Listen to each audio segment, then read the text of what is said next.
2026 रथयात्रा पाई आरंभ हैला प्रक्रिया। श्रीमंदिर प्रशासन कार्यालय रथ तत्वावधारकों नेतृत्व में एक प्रतिनिधि दल नयागढ़ दशपल्ला रेंजर बड़मूलर बड़ राउल ठाकुराणी मंदिर को यात्रा करिसेंती। श्रीमंदिर माल माहार्द नड़िया पतनी सिंदूर दीप नैवेद्य ने ही टीम यात्रा करिसेंती। एही टीम रे रथ निर्माणर रथ अमीन लक्ष्मण महापात्र भोई सरदार रवि रहिछंती। तेबे आसंता काली बड़ राउल ठाकुराणी मंदिर रे पूजार्चना करा जिबा परे ठाकुराणी अनुमति नहीं रथकाठ कटा प्रक्रिया आरंभ हेबो। रथ निर्माण पई 865 काठर आवश्यकता रहिछि। 47 खंड काठ पूर्व वर्षर बळका रहिथिबा बेले मोट 818 खंड असन धौरा एवं फासी काठर आवश्यकता रहिछि। तेबे आसंता सरस्वती पूजा रे रथकाठ अनुकूल हेबा सह आसंता अक्षय तृतीया रे रथ निर्माण कार्यर शुभारंभ हेबो।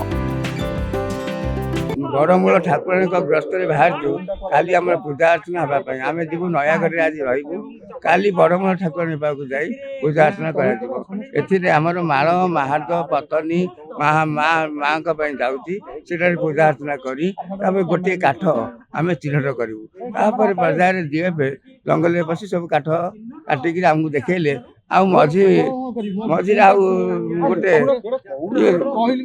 पर्यायर आम जा काठ चयन करूँ कौटा कटक जीव कौटा पुरी की आसो चयन कर आज आरंभ है गोटे प्रकार रथ काठ आरंभ एवं 665 खंड काठ आवश्यक से आम अच्छी 72 खंड फासी हूँ 72 आ 100 हूँ 40 फुटिया आउ अन्य काठ सब 12 फुटिया मिसी महापात्र कोषाध्यक्ष तथा भारप्राप्त वरिष्ठ तत्वावधारक श्री जगन्नाथ मंदिर पुरी आज तो मोर यहाँ प्रथम वर्ष गोटे अनुभूति हम निश्चित मोर तो सार सब कही अधिक कौन कहि मोर प्रथम थर पर नयागढ़ जाऊँगी काठ देखापी मु तो निर्देश आसी काम करने मु तो समर्पण कर हाँ प्रभु कार्य सुचारू रूपे हो किसी असुविधा न हो महाप्रभुर कार्य जमी सुचारू रूपे संपादन हम से मु महाप्रभु निकट में समर्पण भाव हो आज मोर गंतव्यस्थल को